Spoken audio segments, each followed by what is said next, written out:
Baiklah, buat anak-anak kami semuanya, sebelum kita mendengarkan firman Tuhan, kita kembali berdoa. Terima kasih Tuhan, karena sebentar lagi kami akan sama-sama mendengarkan firman-Mu. Biarlah Tuhan memberkati anak-anak kami, karena mereka akan mendengarkan sebagian dari firman-Mu, supaya firman Tuhan bermanfaat bagi kami semuanya. Amin. Nah, sebelum menyampaikan firman Tuhan, mau sampaikan selamat tahun baru bagi kita semua. Nah, firman Tuhan hari ini dari kitab Efesus 6 ayat 1. Kitab Efesus 6 ayat 1. Temanya adalah taat dan kasih. Temanya adalah taat dan kasih. Begini firman Tuhan. Hai anak-anak, taatilah orang tuamu di dalam Tuhan, karena haruslah demikian. Hai anak-anak, taatilah orang tuamu di dalam Tuhan, karena haruslah demikian. Nah, firman Tuhan pada hari ini membahas mengenai supaya kita ataupun anak-anak kami harus taat kepada orang tua. Nah, ada salah satu contoh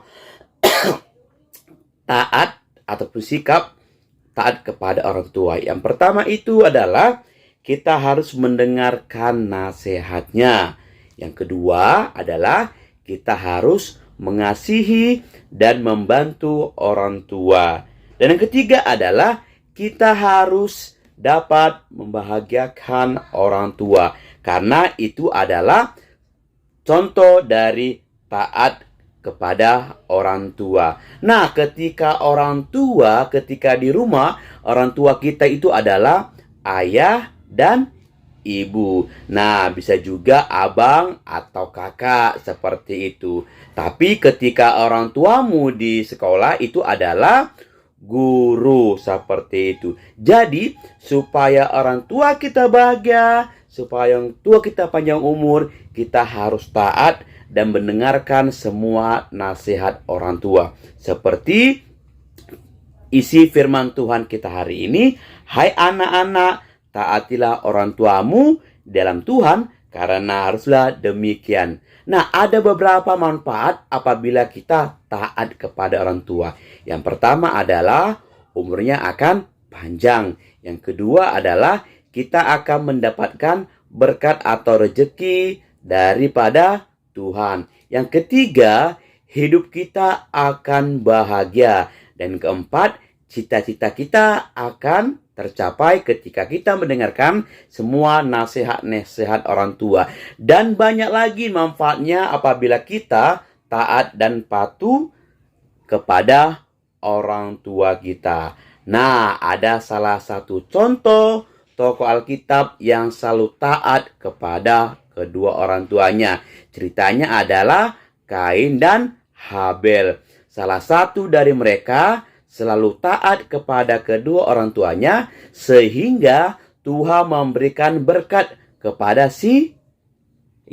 kepada si Habel. Karena apa? Karena Habel taat dan selalu mendengarkan perintah orang tuanya, sehingga Tuhan memberkati persembahan Habel. Karena Habel adalah anak yang baik. Karena anak yang baik, yang patuh, pasti dia taat dan mendengarkan nasihat orang tua. Jadi, buat anak-anak kami, firman Tuhan hari ini mengajarkan kita supaya selalu taat kepada orang tua. Seperti di dalam hukum Taurat yang kelima. Hormatilah orang tuamu agar engkau berbahagia dan lanjut umurmu di tanah yang diberikan Tuhan Allahmu kepadamu. Amin. Ya. Nah, sebelum tutup firman Tuhan hari ini, saya akan menyanyikan lagu nats Alkitab kita hari ini. Hai anak-anak, taatilah orang tuamu di dalam Tuhan, karena haruslah demikian. Efesus 6 ayat 1. Amin. Kita kembali berdoa. Terima kasih Tuhan karena anak-anak kami sudah mendengarkan sebagian dari firman-Mu, mengajari supaya selalu patuh dan taat kepada kedua orang tuanya. Bapa yang baik, ajari Tuhan anak-anak kami supaya mereka selalu taat dan turut dengan perintah dan nasihat kedua orang tuanya, supaya mereka menjadi anak yang baik, yang takut akan Engkau, dan selalu memuji dan memuliakan nama-Mu. Amin.